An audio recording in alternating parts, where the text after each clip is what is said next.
Aloha and welcome to Mystic Wisdom Dialogues here in Kauai, broadcasting from the largest ocean in the world. I'm Wayne Kealohi Powell. I'm your host, and today we're going to have a lot of fun. I'm going to start with this beautiful pan drum. So if you want to do it as a meditation, go ahead and make yourself comfortable. Start breathing from above, and this golden white light that we all have access to. Let's breathe it in, close your eyes, and let's go on a little rebalancing journey today. I am that I am.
Hey, como mai, kako. Ho'o mai kai, po'e manu keia. Hey, blessing all the souls that are here today. Welcome. Hey, como mai. It's a beautiful Sunday wherever you are in the world, whatever time zone you're in. Blessings abound.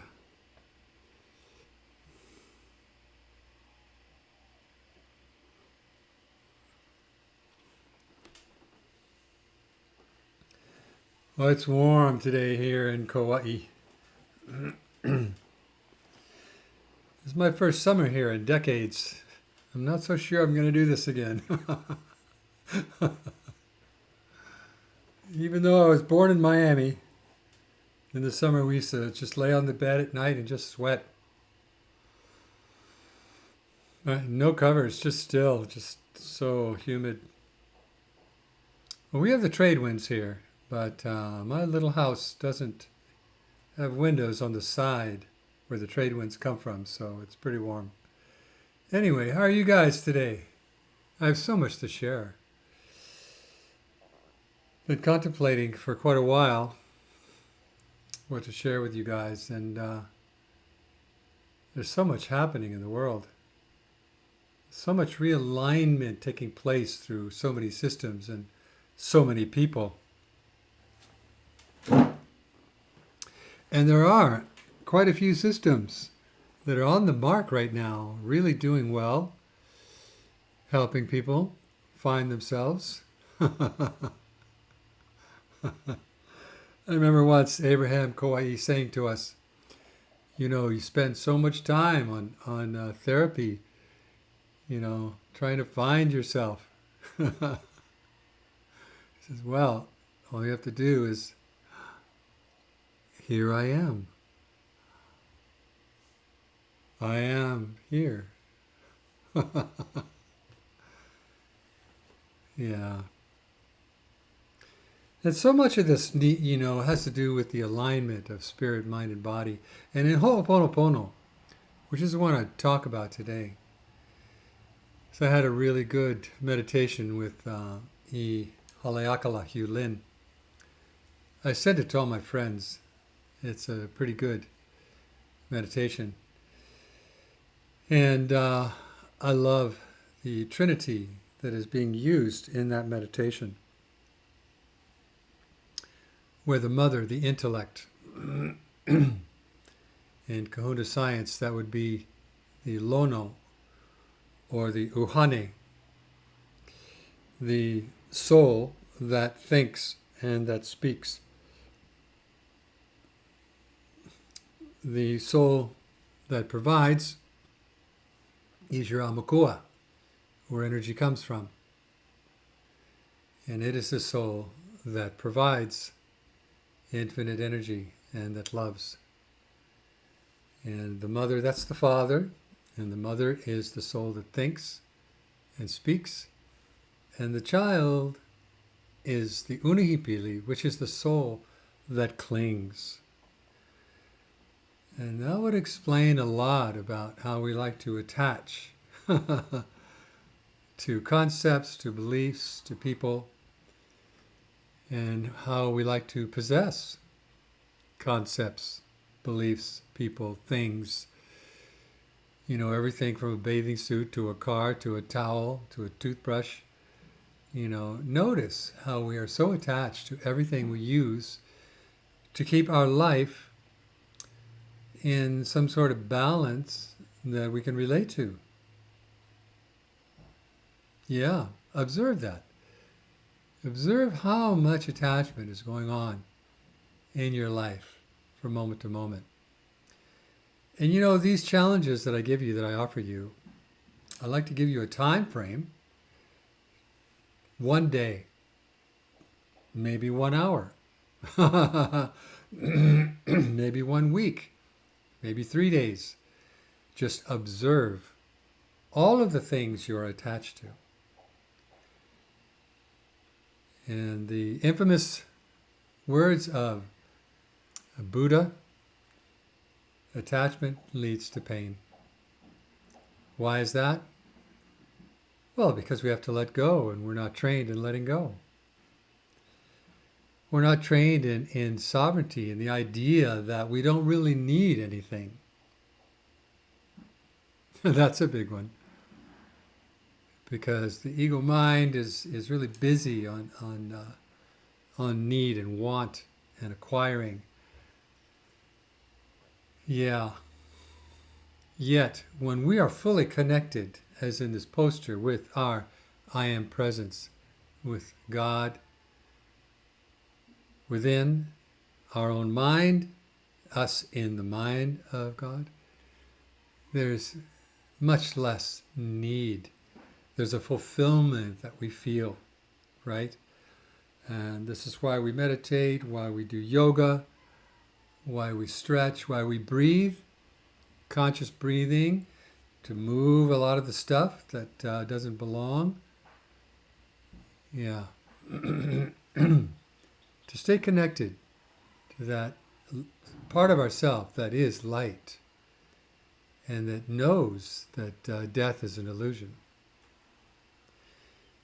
Yet the gravity of the ego's way of thinking is extremely strong and extremely stubborn to make this world real, to make this world last, to make this relationship last with everything, with your car, with your pet, your child, your parent. Making it last is a big effort that the mind takes on as an agenda from the point of view of this is real. And we got to keep it. We got to possess it somehow. Nothing could be further from what's real. Yeah. And the same is in Kahuna Science and in Ho'oponopono. In studying with Hugh Len again, I find that what he's teaching is to live in the moment, just like Eckhart Tolle and everybody else.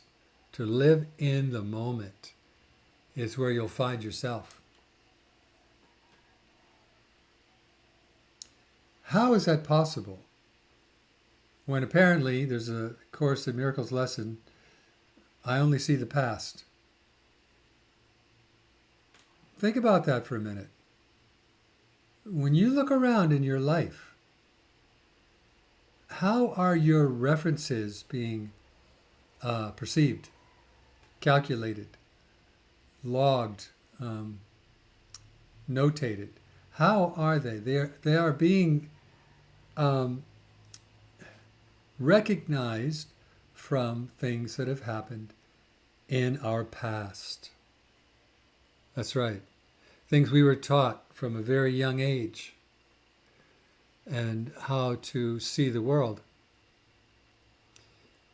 Well, Hugh Len is telling us that all memories, they do have a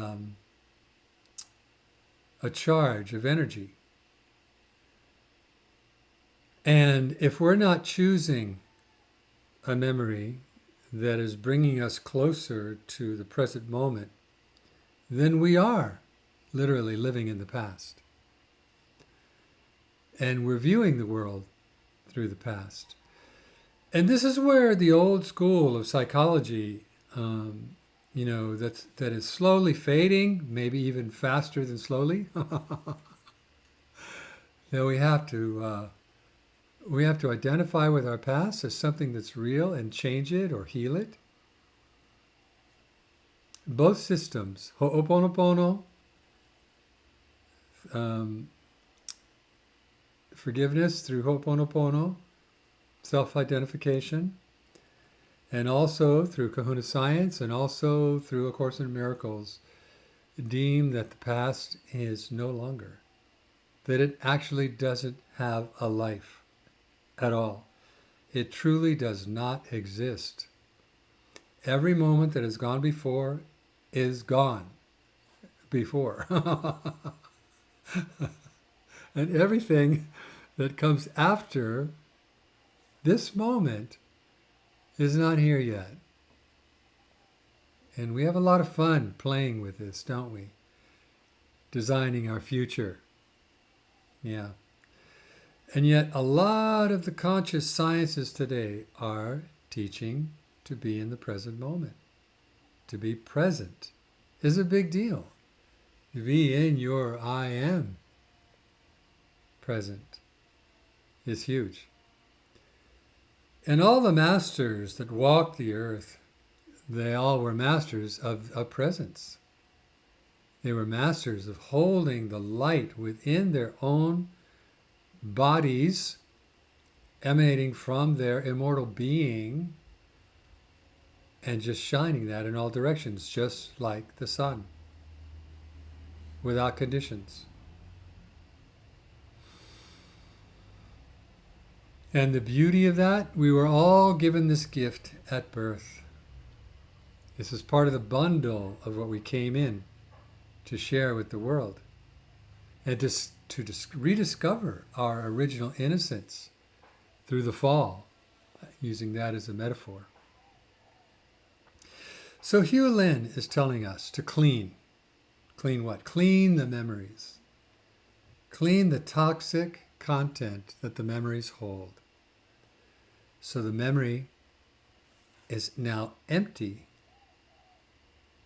And when we have that memory, there's no charge whatsoever.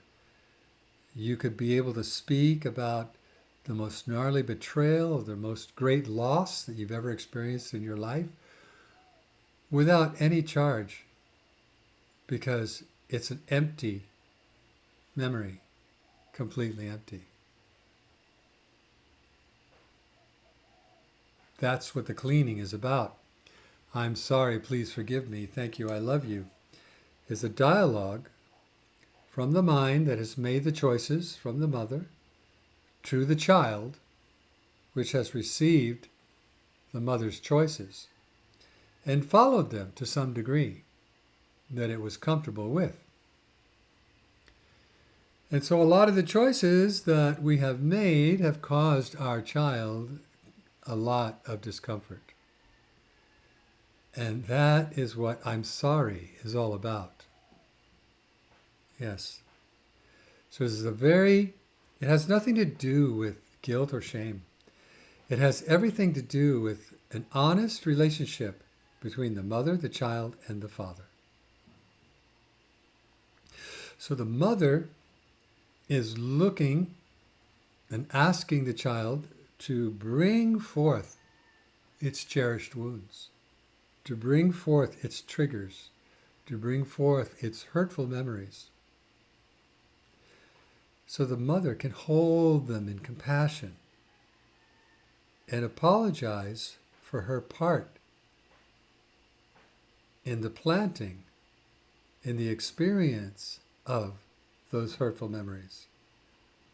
I'm sorry. Please forgive me.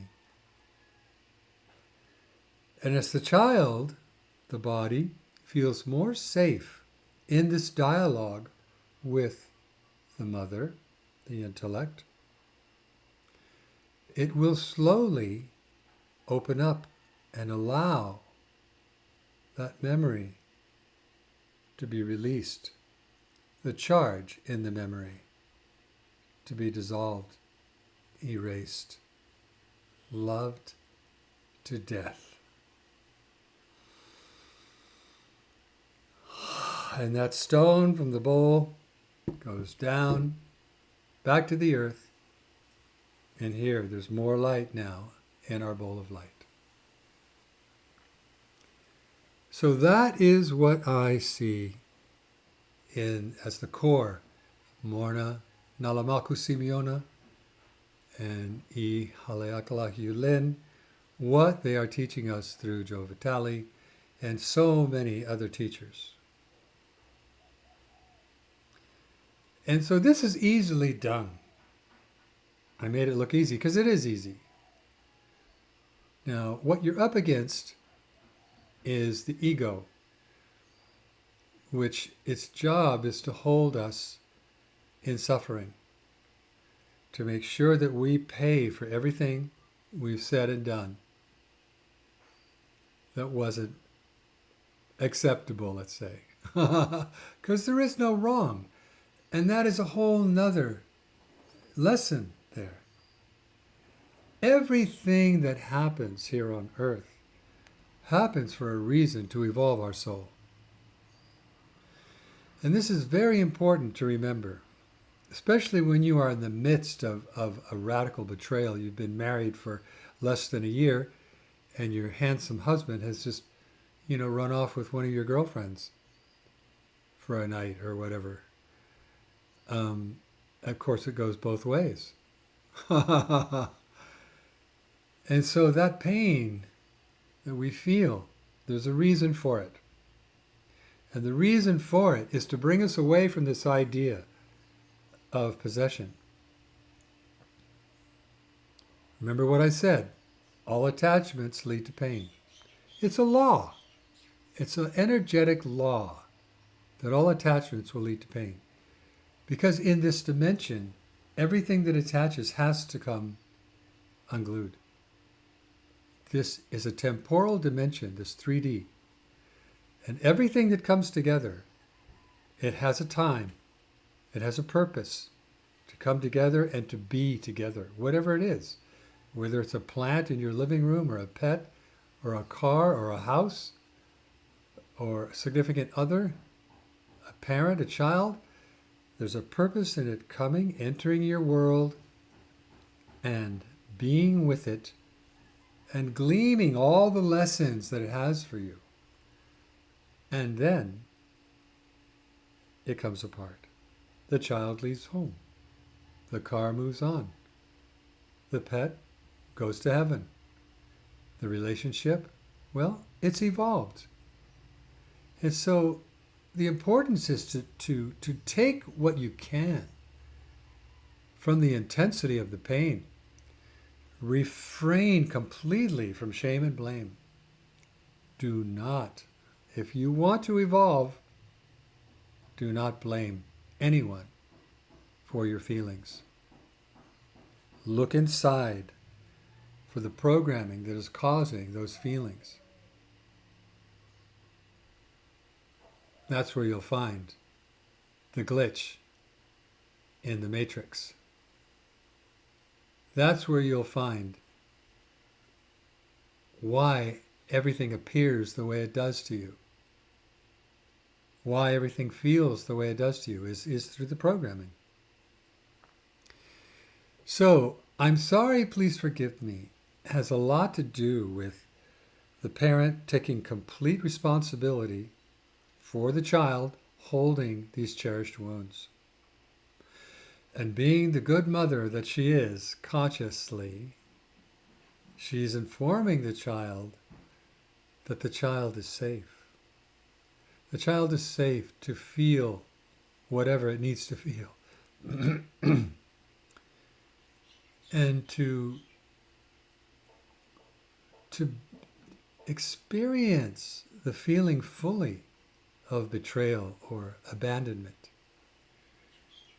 And instead of pushing it away and into a bubble of blame for someone and not dealing with it, let it open, let it flower, and reveal to you what pattern, what program is running inside, just like on your phone, that is creating what you are feeling. And as you breathe this light into that, you can use it as a cosmic eraser. That's what Hugh Lin would say. Erase, erase, erase those memories, those toxic holdings in the memories. Just erase them with love and light and forgiveness.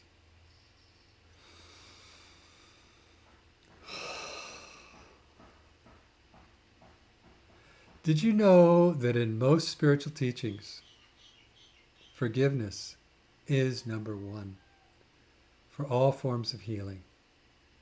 Whether you're feeling it in your physical body, your emotional body, or your mental body. And whenever you're not feeling happy, there's room for forgiveness. It's time to forgive. Yes, because The will of God for us is happiness. And whenever we're not feeling gratitude, there's a program running, there's a pattern in place that we are reacting to something in our environment, whether it's a loud noise or what someone said to us, what we think someone did to us. Yeah. So where does the Father come in to all of this? Well, in Morna would say that the mother addresses the child. They have a Gestalt discussion about the wound, and the mother is always asking the child to assist. And once the child agrees, then they summons the Father for the energy to remove, for the light coming in to remove the toxic holding in that pattern, in that memory, in that program. And once that program is clean, once that memory has been thoroughly cleaned, when you think about that person or that situation again, there won't be any charge on it whatsoever. In fact, you may even feel compassion for yourself and for the other that you had a disagreement with. Yeah. So I have a friend just this last couple days who says to me, she just found out that her husband is cheating on her.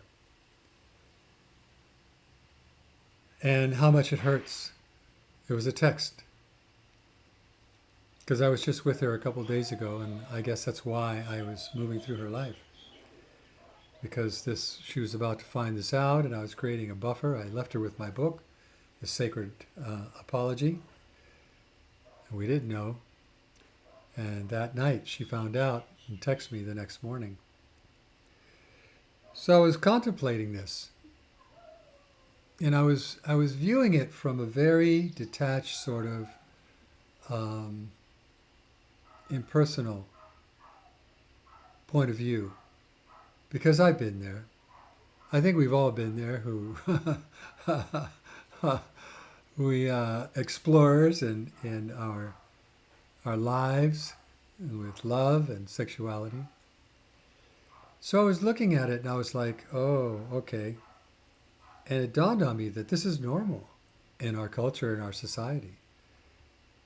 It's normal. It's been totally normalized to cheat on your beloved, your spouse. And what is that for? What is that experience for? Everything that I've been talking about. It's to bring you up against the wall of possession. It's to reflect to you how much you've invested in a mold, in an idea that is kind of like a framework for having a relationship. And it's a strong framework. We all know this. And sometimes the framework includes, having children, having a house with a white picket fence, a couple cars, a couple televisions, a couple pets,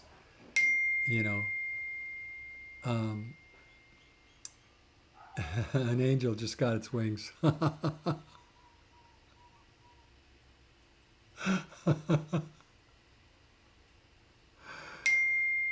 And it's time to break that frame, to open it up, and to look inside.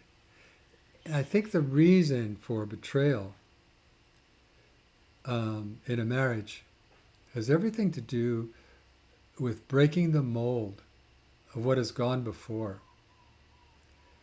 It's funny how the mold, there's an interesting word.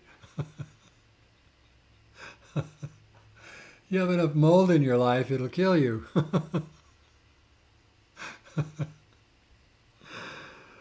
Yeah. I remember that pain. Oh gosh, I remember it so well. It was a death for me when I heard that she had been with another. The first time was the hardest. Yeah. And wow, I cried and cried and cried, cried. And in hindsight, once again, I realized that the idea that our marriage would last forever, that we would live beyond this physical dimension together, that's what was shattered in the betrayal. And that's the reason for the betrayal. To teach us once again that everything in this dimension, all relationships are temporary. Doesn't matter if we're having it with the wind, with the refrigerator, or with a person. They're all temporary. Think about that for a moment. Close your eyes. Breathe in from above. And allow yourself to view all the temporary aspects of your life for a few moments. Think about every single thing in your life that will someday be gone, including your body.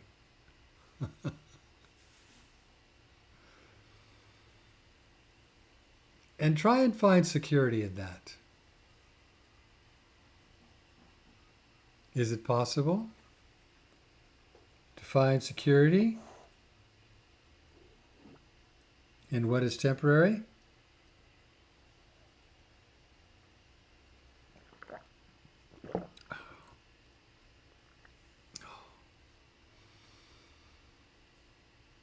Okay.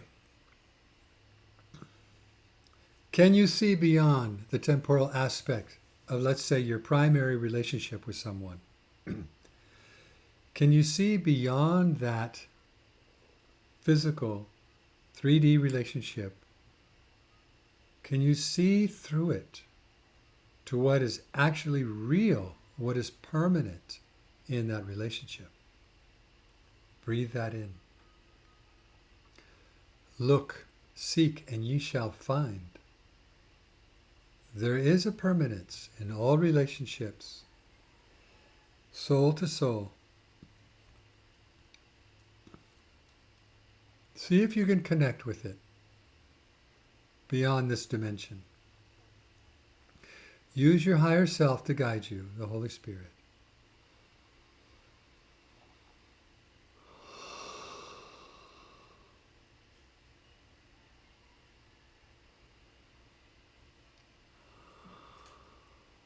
And I look at how it's glowing.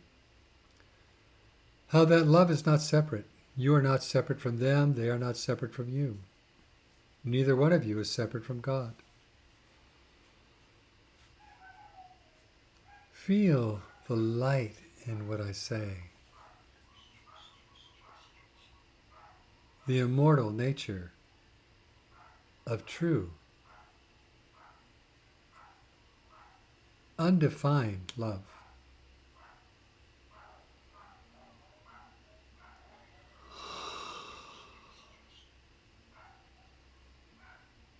Now say to yourself, I am that I am. And breathe it in from above. Again. I am that I am.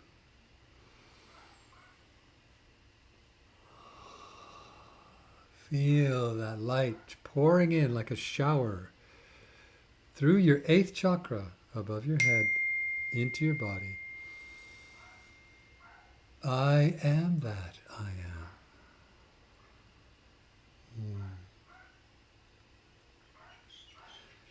Now let this love feel and overflow your sacred heart, which is beating in the center of your chest. It's not physical.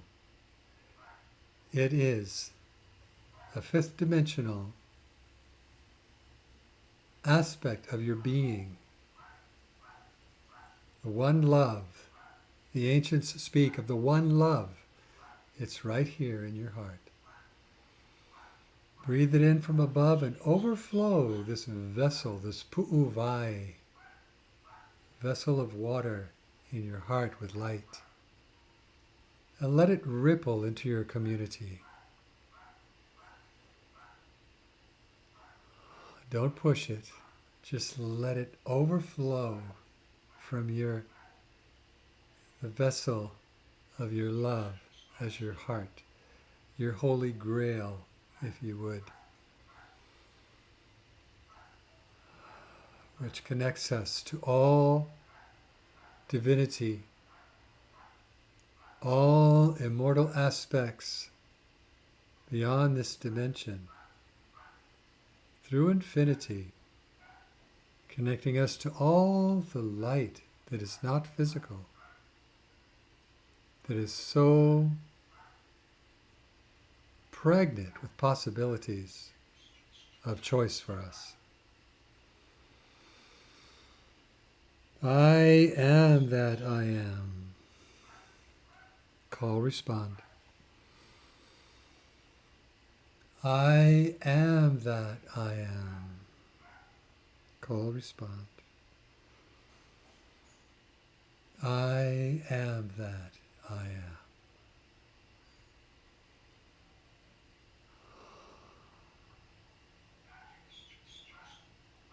Now just reside in this light for a few more moments. Feeling, connecting with what is eternal.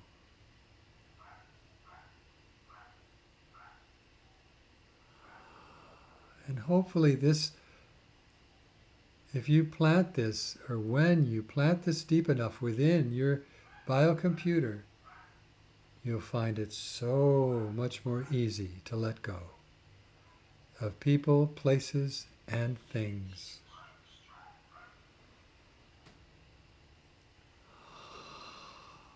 This is where we come home to and where we came from.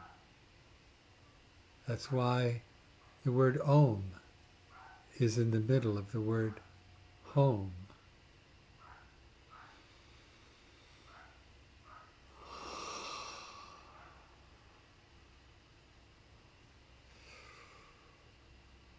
Wow, thank you so much for sharing the eternal light through the one heart, the one mind with me this morning. I appreciate you very much. And the reason for that is obvious. To know this light, to be this light, to become more of this light is functioned through sharing. That's how the system is set up. When you embody what is eternal within yourself, which was given to you when your soul was born, when you embody that fully in consciousness, there's no past, there's no future. There is a glorious beingness, an effervescent lightness of being. People call heaven because there's so much peace just residing there. Naturally, you want to share it. And it doesn't have to be shared in words. It's shared in presence, as I mentioned when we began this talk. So cultivate the presence in you of eternity. And you will feel so loved. You will feel so loving. And you will feel so lovable. You won't be able to contain yourself. Yes.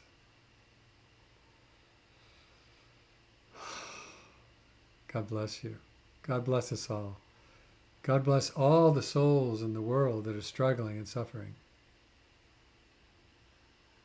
As we begin to wake up, we realize that suffering is an option. Pain? It's not an option. As long as we're in this 3D world, there will be pain. That's a fact. The body is a body of conditions. The mind is a mind of conditions.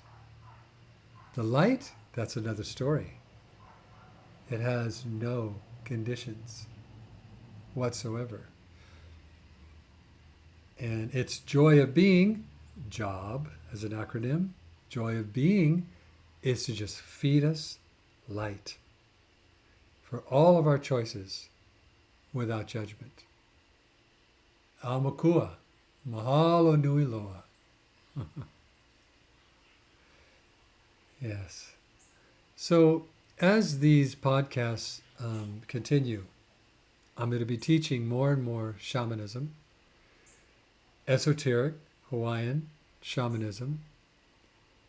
I'm toying with the idea of putting classes together, yet I'm also wanting to approach it without so much framework, more as an interactive experience. I'll be bringing people on board to the podcast to share with and interact with, to make these broadcasts more exciting. And I'll be sharing a lot more of the grassroots of Hawaiian philosophy, the Aloha spirit, Kahuna Science, and my favorite, self-identity through oponopono, which I'm calling the sacred apology. So next week, let your friends know we're going to unwrap the sacred apology with all of these systems, and we're going to feed it to whoever shows up in really delicious bite-sized pieces. So there you go. Blessings on your life. And thanks again for the comments that you're leaving. I love what you're saying in all the YouTube comments. It really helps to keep the ball rolling, kind of reflect to me that I'm on the right track, because I have no idea where this is going. I just know I'm having a lot of fun sharing the light that I speak of with you. Yes. God bless you. Till we meet again, ahui ho, malama pono. Take the best care of yourself. And I'll do the same.